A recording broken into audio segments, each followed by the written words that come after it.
Hello and welcome back to another video. My name is CJ the Populist New Yorker, and today we're going to be taking a look at the California recall election against incumbent Governor Gavin Newsom, which will be occurring about a month from today on September 14th.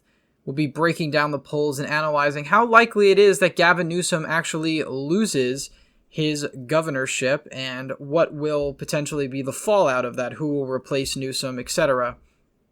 So we'll be breaking down all those facts on how likely this is. And I also, if you haven't seen, I made a video on the Newsom recall a few months ago. The reason I'm making this follow-up is because there's been significant changes in the polling data and the sentiment surrounding the recall. So I wanted to follow up with this video, but if you're curious about the video I made previously, I'll put it in the link in the description. I think I made that a few months ago when the situation was a little bit different. But now we're going to be taking a look at the current situation of the recall election and analyzing how much trouble Newsom actually might be in. So the current incarnation of the recall really started back in 2019, before Corona, before the wildfires, before the scandal with PG&E, the French laundry dinner, all that stuff. This happened way back when, and this was mainly driven by Republicans and right-wing voters who just weren't happy in general with the Newsom administration over things like taxes, gun control, the usual. And that didn't really go anywhere. There wasn't really a strong drive to get people out and get signatures because the recall in that case would have been very unlikely. But in terms of the current incarnation of the recall, which really kicked off in the winter of 2021 after the French laundry videos came out of Gavin Newsom basically violating his own COVID restrictions, eating out at a fancy dinner, no masks, no distancing, all that stuff. And that really angered a lot of Californians, and rightfully so. He had told them to follow these guidelines when he himself was not following them. And once that video surfaced, the recall really came back. It came back from the dead with a strong fervor.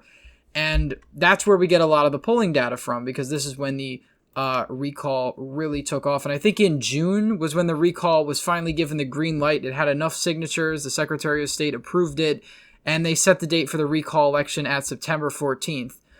Now, this is a race that the Democrats and Newsom himself have been shrugging off for months now, but only recently are taking seriously as the polling has been getting a lot closer, specifically certain types of polling, and that is of likely voters. Now, registered voters are, of course, when you poll voters who are registered to vote. Just in general, they've registered to vote. They might not have voted in 4 to 8 years, whatever, but they're registered to vote, and some of the polls were conducted with voters that were registered. But there is a stark difference between registered voters polled and likely voters polled. As you'll notice, likely voters, these are the people that are likely to show up next month and actually vote in the recall. Among them, the recall is much more favorably. The Survey USA poll, which again, this poll does seem like an outlier, but I will mention it nonetheless, has the recall plus 11. But let's look at some others. An Emerson College poll had the recall down by 2 in the margin of error. You can see the difference right away with this Core Decision Analytics poll. You have a difference of around 7 points with likely voters. With registered voters, it's around 11. So there is really a big difference between registered voters and likely voters. Registered voters are more likely to support Newsom, to keep Newsom in office, and likely voters, those that are more likely to show up, and I guarantee you'll have maybe 80 or 90% of the Republicans who showed up in the 2020 election who will vote again in the recall election. And with that turnout differential, you could certainly see a potential recall of Gavin Newsom. And I say potential, and I don't really give it a certainty or anything like that, because this is a very uncertain situation. It doesn't look like, as of right now, Newsom will be recalled, but it seems that the energy is on the recall side, and if that continues, it very well could happen. The Democrats, in general, have been trying to brand this recall as the quote-unquote Republican recall. Their main line of attack is the fact that the Republicans had come up with this recall way before Corona, way before any of the scandals had really broken, just to get Newsom out of office, because California does have that sort of unique system where you can recall government officials with a relatively low amount of signatures. I think you only need 2 million signatures in a state of around 40 million, which, doesn't seem too hard to get, especially considering the fact that in the 2020 election, that's not the 2020 election, I don't have it up, but in the 2020 election, I believe the Republican Donald Trump received 6 million votes in the state of California. So you only really need about a third of Republicans in this specific instance to say that they want Newsom out of office. And in this case, they got those signatures, not only from Republicans. Some polls have it as high as 20% of Democrats and a majority of independents in the state of California back the recall effort against Newsom. And that is certainly bad news. Even having independents against you in California isn't necessarily bad news, because there's such a registration divide.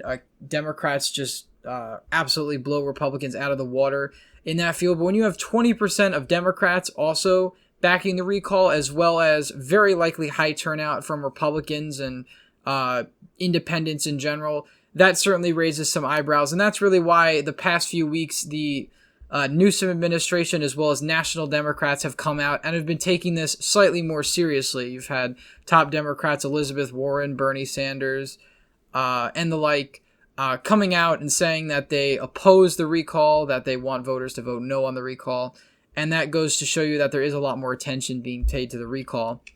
So if we take a look at the 2018 election, Gavin Newsom's election, he won convincingly by over 20 points, around 22, 23 points.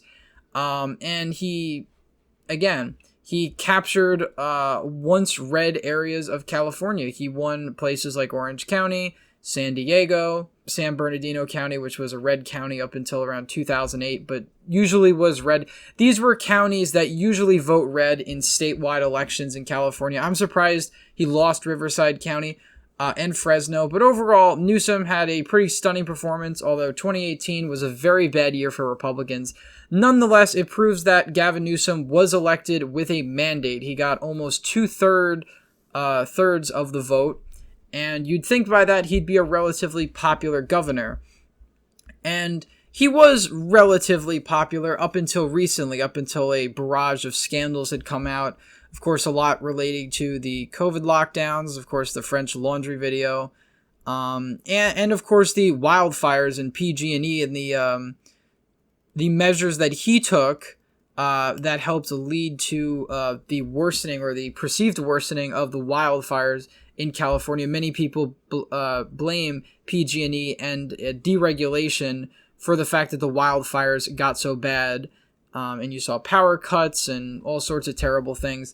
And this actually has some parallels to the last California recall, which we're going to take a look at now, which was back in 2003. This was the last time a governor was recalled successfully in the entire country. And the yes vote won by almost 1 million votes. It received 55% to 44%. The governor in question was Governor Gray Davis. As this Wikipedia article states, no California statewide official has ever been recalled, although every governor since 1968, since Ronald Reagan, has had a recall at least attempted on them, although it never actually got onto the ballot. And of course, a 11-point margin of victory is quite big. And at the time, in 2003, California was a solidly blue state. It wasn't as blue as it is in 2020, but if we just go back to the 1990s, the GOP had really given up on the state of California. If we look at the last election before that recall, which was the 2000 election, Al Gore won the state of California by 1.3 million votes, 12% margin of victory over George W. Bush. And if we look at Bush's vote total, 4.5 million, the recall had 4.9 million, which would indicate either third-party voters from 2000, as well as Republicans, independents, and some Democrats supporting the recall. Definitely happened. And I also want to note that it was a very high recall turnout, 9.4 million votes. The 2000 election had around 10.9 million votes. So you're talking 80 to 90% of the turnout of a presidential election, which is pretty monumental.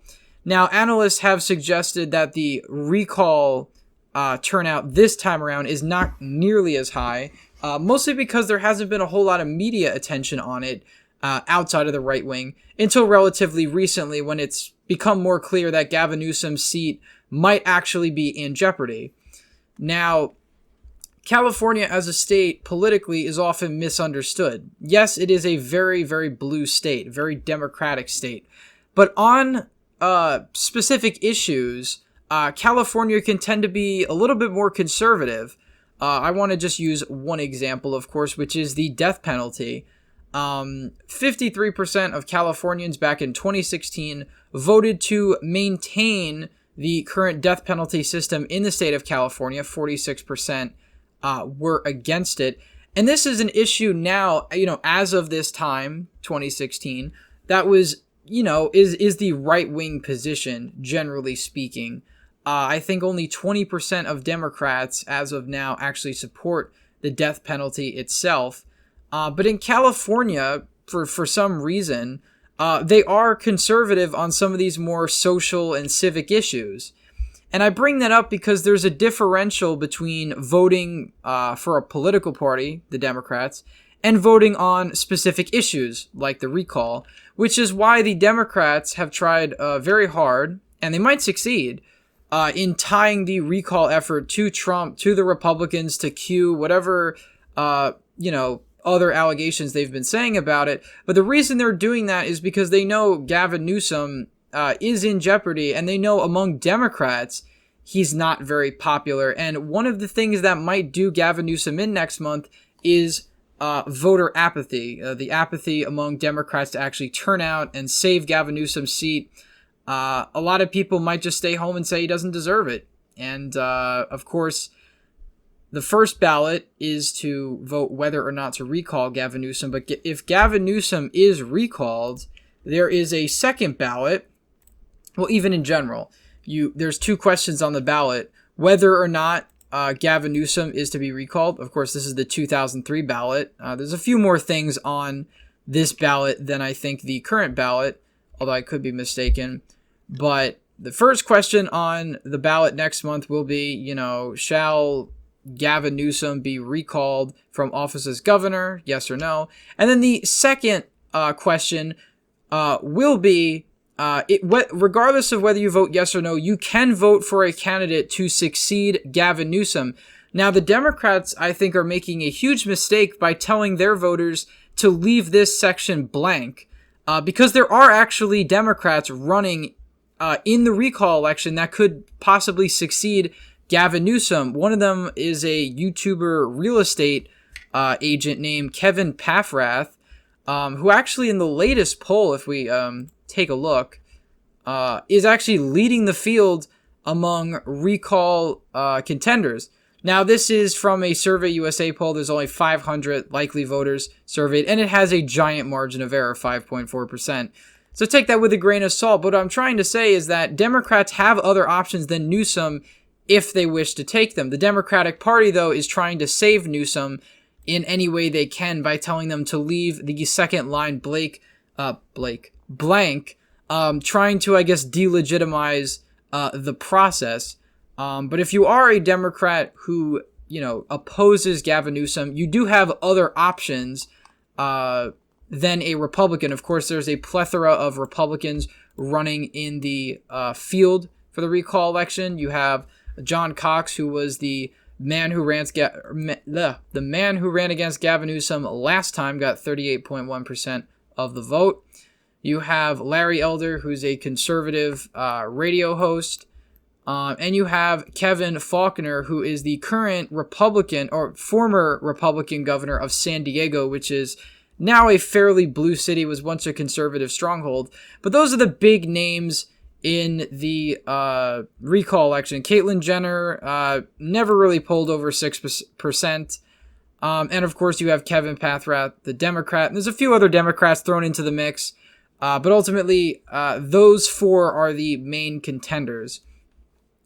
Now, what do I think will happen next month? I mean, my current prediction is not too different from my first prediction.